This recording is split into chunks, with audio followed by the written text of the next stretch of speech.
வணக்கம் அனைவருக்கும். இது இன்ஃபென்ட் கிரிப்பி. இந்த நிகழ்ச்சியில் நம்ம இந்த அர்பன் லெஜண்ட், கிரீபி பாஸ்தா, திகில் கதைகள் இதை பற்றிலாம் பார்த்துட்டு இருக்கோம்.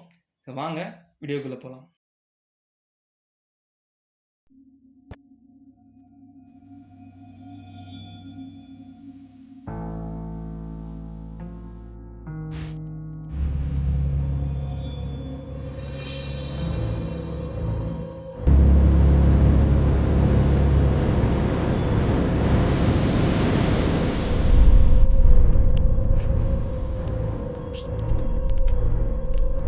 ஓஜா போர்டு பண்ணி முடிச்சதுக்கப்புறம் பேய் வரல, பேய் அவங்ககிட்ட பேசலைன்னு உடனே அசோக்குக்கு அது மிகப்பெரும் ஒரு பலமாக இருக்குது. இத்தனை நாளாக நம்ம தேவையில்லாமல் பயந்துட்டு இருந்திருக்கோம், எதுவுமே நடக்கலை, இதெல்லாம் சும்மா அப்படின்னு சொல்லிட்டு அவன் ஆணித்தரமாக நம்ப ஆரம்பிக்கிறான். அந்த குருட்டு நம்பிக்கையில், ஆர்வக்கோளாறில் அவன் என்ன பண்ணுறான்னா, அடுத்து வேற என்னெல்லாம் வழி இருக்குது, இந்த மாதிரி பேயை வர வைக்கிறதுக்கு, இல்லை பேய்கிட்ட பேசுறதுக்கு என்னெல்லாம் பண்ணலாம் அப்படின்னு பார்க்கும்போது டெவில் சமன் பண்ணுறது அப்படின்னு சொல்லிட்டு நெட்டில் ஒரு விஷயத்த பார்க்குறான். அதாவது இந்த தரையில் ஸ்டாரை போட்டுட்டு சுற்றி கேண்டில் ஏற்றி வச்சுட்டு ஒரு முட்டி போட்டுட்டு ஒரு மந்திரம் மாதிரி சொல்லுவாங்கள்ல, அதை தான் அவன் பார்க்குறான் நெட்டில்.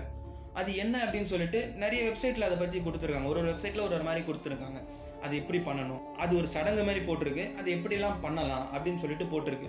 ஒரு வெப்சைட்லாம் ஒரு மாதிரி இருக்கிறதுனால இத்தனை எல்லா வெப்சைட்லேயும் பொதுவான விஷயம் இதை எப்படி பண்ணலான்னு சொல்லிட்டு இருக்கோ அதை மட்டும் எடுத்துக்கிட்டான். இதை பண்ணலாம், இதை நம்ம ட்ரை பண்ணி பார்க்கலாம் அப்படின்னு சொல்லிட்டு முடிவு பண்ணியிருக்கான். இதுக்கு என்ன தேவைன்னு போட்டிருக்குன்னா, ஒரு பாதடைஞ்ச வீடு, ரொம்ப நாள் பாதடைஞ்சு இருக்கிற ஒரு வீடு. அந்த வீட்டுக்கு போயிட்டு 3 மணிக்கு, அதாவது அதிகாலை 3 மணிக்கு தரையில் முட்டி மாதிரி போட்டுக்கிட்டு அந்த ஸ்டாரை வரைஞ்சிக்கிட்டு எல்லா ஜாயிண்ட்லேயும் கேண்டில் ஏற்றிக்கிட்டு அந்த வெப்சைட்லேயே கொடுத்துருக்கு, ஒரு மந்திரம் மாதிரி கொடுத்துருக்கு. அந்த மந்திரத்தை படித்தோம்னா நம்ம முன்னாடி டெவில் அதாவது சாத்தான் நிற்கும் அப்படின்னு சொல்லி போட்டிருக்கு. என்னதான் இருந்தாலும் இந்த விஷயத்த பண்ணுறதுக்கு அவனுக்கு பயமாகவே இருக்குது. ஓஜா போர்ட் பண்ணும்போதும் அவன் இருக்கிற ரூமில் தான் பண்ணான், அதனால் எங்கேயும் போக வேண்டியதில்லை, அதனால் பிரச்சனை இல்லை, பண்ணிட்டான். ஆனால் இதை பண்ணணும் போது எங்கே போகிறது, ஒரு பாதடைஞ்ச வீடு எங்கே போய் தேடுறது அப்படின்னும் போது அதுக்கப்புறம் தனியாக 3 மணிக்கு எங்கேருந்து ஒரு பாதடைஞ்ச வீட்டில் தனியாக நான் மட்டும் போய் பண்ணுறது அப்படின்ற ஒரு பயமும் அவனுக்குள்ளே இருக்குது. அதனால் என்ன பண்ணுறான், அவனோட ரூம்மேட் கிட்ட போயிட்டு நான் இந்த மாதிரி ஒரு விஷயம் பண்ணலான்னு இருக்கேன், நீங்கள் என் கூட வரீங்களா அப்படின்னு சொல்லி கேட்குறான். அந்த ரூம்மேட் நீ ஊர்லேருந்து இங்கே வேலை செய்யறதுக்கு தானே வந்த, முதல்ல அதை பாரு, எதுக்கு தேவையில்லாமல் இந்த மாதிரி விஷயம்லாம் பண்ணிகிட்டு இருக்க, இதெல்லாம் பண்ணாத, ஒழுங்காயிரு அப்படின்ற மாதிரி சொல்லிட்டாரு. அதனால் அவன் என்ன பண்ணுறான், அவங்க ஆஃபீஸில் ஒரு டீம்மேட், அவங்க டீம்மேட்டில் இருக்கிற ஒருத்தர்கிட்ட, ஃப்ரெண்டு மாதிரி இருக்கிற ஒருத்தர்கிட்ட பேசி, அவருக்கும் இந்த மாதிரி இன்ட்ரெஸ்ட் இருக்குது, அதாவது இந்த அமானுஷ்யம், இந்த பேய்களில் ஆர்வம் இருக்கிற ஒருத்தர்கிட்ட பேசி ஓகே நம்ம 2 பேரும் போகலாம் அப்படின்னு சொல்லிட்டு முடிவு பண்ணுறாங்க. முடிவு பண்ணிவிட்டு அவங்க ஆஃபீஸ் பக்கத்துலேயே ஒரு பாதடைஞ்ச வீடு இருக்குது, குறைஞ்சபட்சம் ஒரு 2 வருஷமாக பாதடைஞ்ச இடம் மாதிரி இருக்காது, அந்த இடத்த செலக்ட் பண்ணிக்கிட்டாங்க.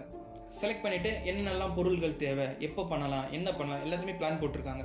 அந்த வாரத்தில் வர்ற ஒரு சனிக்கிழமை நம்ம போகலாம், நம்ம இதெல்லாம் பண்ணலாம், இந்த மாதிரி சடங்கை பண்ணிடலாம் அப்படின்னு சொல்லிட்டு முடிவெடுக்கிறாங்க.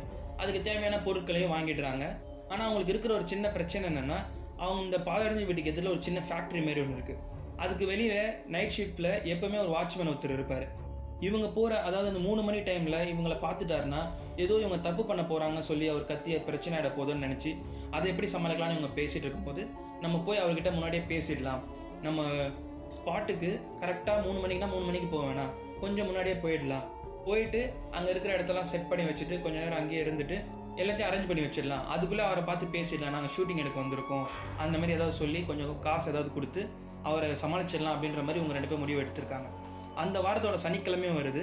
இவங்க என்ன பிளான் பண்ணுறாங்கன்னா, நைட்டு 10 மணிக்கு ஆஃபீஸ்லேருந்து கிளம்புற மாதிரி கிளம்பிட்டு சாப்பிட்டுட்டு கொஞ்சம் நேரம் ரவுண்ட்ஸ் இருந்துட்டு அதுக்கப்புறம் திரும்ப கரெக்டாக 12 மணிக்கு அந்த பாதடைஞ்ச வீட்டுக்கு அந்த சடங்கை செய்கிற மாதிரி தான் அவங்க பிளான் பண்ணி வச்சுருக்காங்க. சரியா இப்போ அதே மாதிரி பிளான் போட்ட மாதிரியே 10 மணிக்கு கிளம்புறாங்க, சாப்பிட்றாங்க. அந்த பாதடைஞ்ச வீட்டுக்கு போகும்போது அவங்களுக்கு இன்னொரு ஆச்சரியமாக இருக்குது. எதில் அன்னைக்குன்னு பார்த்து அந்த வாட்ச்மேன் இல்லை. அவங்களுக்கு 2 பேருக்கும் ஒரு சந்தோஷமாக இருக்குது. நல்ல வேலை, நம்மளே காசு கொடுத்து அவர்கிட்ட பேசணும்னு நினச்சோம், அவர் வரல, அவர் இல்லை அப்படின்னு சொல்லிட்டு ஒரு சந்தோஷமாக அந்த வீட்டுக்குள்ளே போகிறாங்க. வீட்டுக்குள்ளே போயிட்டு அப்போ தான் அந்த வீட்டுக்குள்ளே நுழையிறாங்க. அப்போ தான் தெரியுது அந்த வீட்டுக்கு கீழே பேஸ்மெண்ட்லாம் வேறு இருக்குது.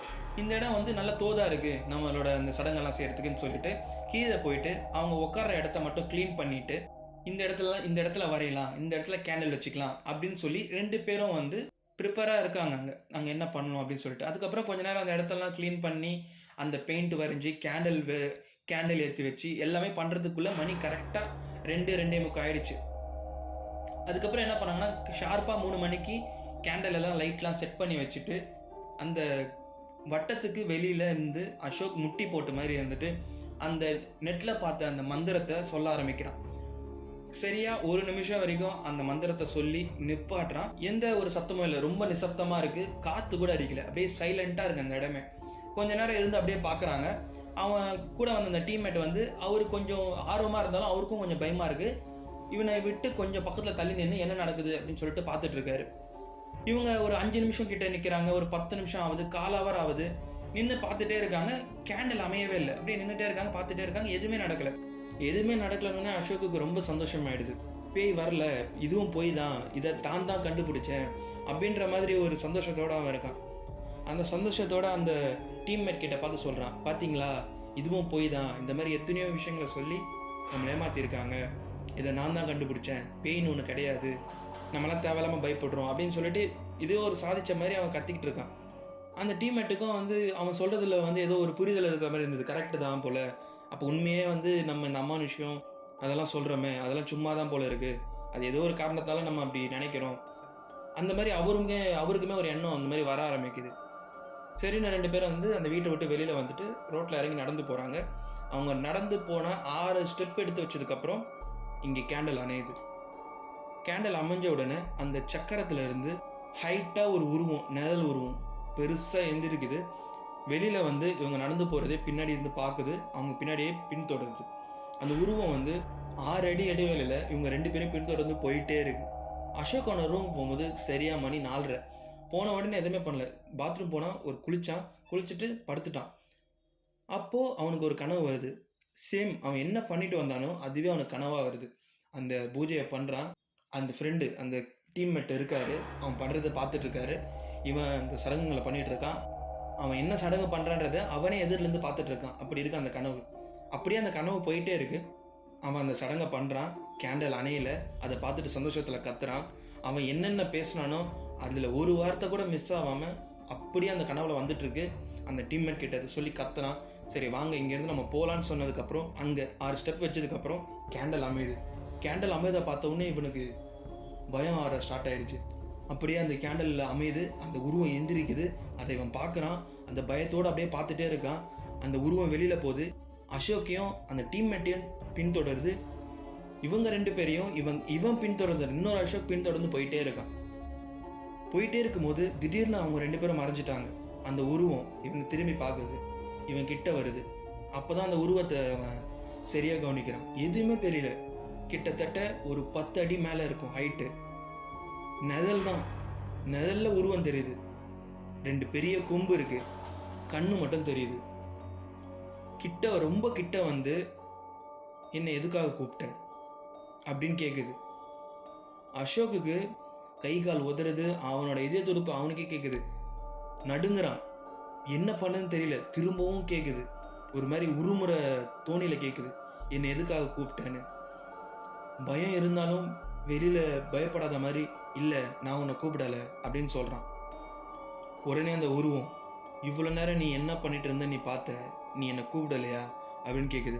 இல்லை நான் உன்னை கூப்பிடலை, நான் உன்னை நம்ப மாட்டேன், இது கனவு தான், நான் கனவு கண்டுன்னு இருக்கேன், இதெல்லாம் உண்மை இல்லை, இது கனவு அப்படின்னு சொல்லிட்டு சொன்னதே திரும்ப திரும்ப சொல்லிட்டு இருக்கான். அந்த உருவம் எதுவுமே பண்ணல, இவனையே பார்த்துக்கிட்டு இருக்கு. இவன் சொன்னதே சொல்லி கத்திக்கிட்டே இருக்கான், கத்துறான். இல்லை உண்மை இல்லை, நான் கனவு காண்றேன், நீ உண்மை இல்லை அப்படின்னு சொல்லிட்டே இருக்கான். அந்த உருவம் எதுவுமே பண்ணல, அவனை பார்த்துட்டே இருக்கு. பொறுமையாக அவன் கிட்ட காது கிட்ட வந்து என்னமோ சொல்லிட்டு பின்னாடி வந்தபோது ஒரு மாதிரி அலறி அடித்து ஏஞ்ச மாதிரி ஏஞ்சிக்கிறான். அப்போ பார்த்தா அவர் ரூம்மேட் வந்து எங்கேயோ வெளியில் கிளம்பிட்டு இருக்காரு. இவன் இப்படி ஏஞ்சதை பார்த்தோன்னே என்னடா ஆச்சு அப்படின்னு கேட்குறாரு. இல்லை ஒன்றும் இல்லை, இது ஒரு கெட்ட கனவு, அதனால தான் அப்படி ஏந்திரிச்சேன் அப்படின்னு சொல்லிட்டு ஒரு மாதிரி பயத்தோடய உட்காந்து சுற்றி முற்றியும் பார்த்துக்கிட்டே இருக்கான். இவன் பண்ணுறது வந்து ஏதோ அவருக்கு சரியா படலனோடனே, டே ஏதோ பிரச்சனையா அப்படின்னு சொல்லி அந்த ரூம்மேட் கேட்குறாரு. இல்லை அதெல்லாம் ஒன்றும் பிரச்சனை இல்லை அப்படின்னு சொல்கிறாரு.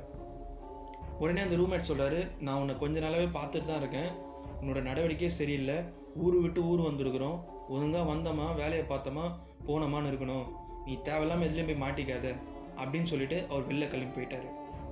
அந்த ரூமில் ரொம்ப பதட்டமா என்ன பண்ணுறதுன்னு தெரியாமல் ஏந்திரிக்கவே இல்லை. அந்த பாயில் அப்படியே உட்காந்த மாதிரியே என்ன பண்ணுறதுன்னு தெரியாமல் அப்படியே உட்காந்துருக்கான். என்ன பண்ணுறதுன்னு அவனுக்கு தெரியவே இல்லை. அப்படி இருக்கும்போது திடீர்னு ஃபோன் வருது. ஃபோன் வரதை கேட்டோடனே பக்குன்னு ஆயிடுது அவனுக்கு. அப்படியே அந்த ஃபோன் எடுத்து பார்த்தா நேற்று அவன் கூட அந்த சடங்கில் கலந்துக்கிட்ட அந்த டீம்மேட் ஃபோன் பண்ணிகிட்ருக்காரு. அந்த ஃபோனை எடுக்கலாமா வேணாமான்னு யோசிச்சுக்கிட்டே இருக்கான். கை ஒதுருது.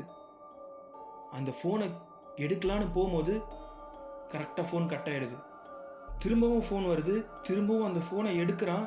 எடுத்த உடனே அந்த பக்கத்தில் இருந்து சொல்கிறாங்க, இவனோட ஃப்ரெண்டு தூக்கு மாட்டி செத்துட்டாருன்ட்டு. சென்று வருகிறேன். டாட்டா.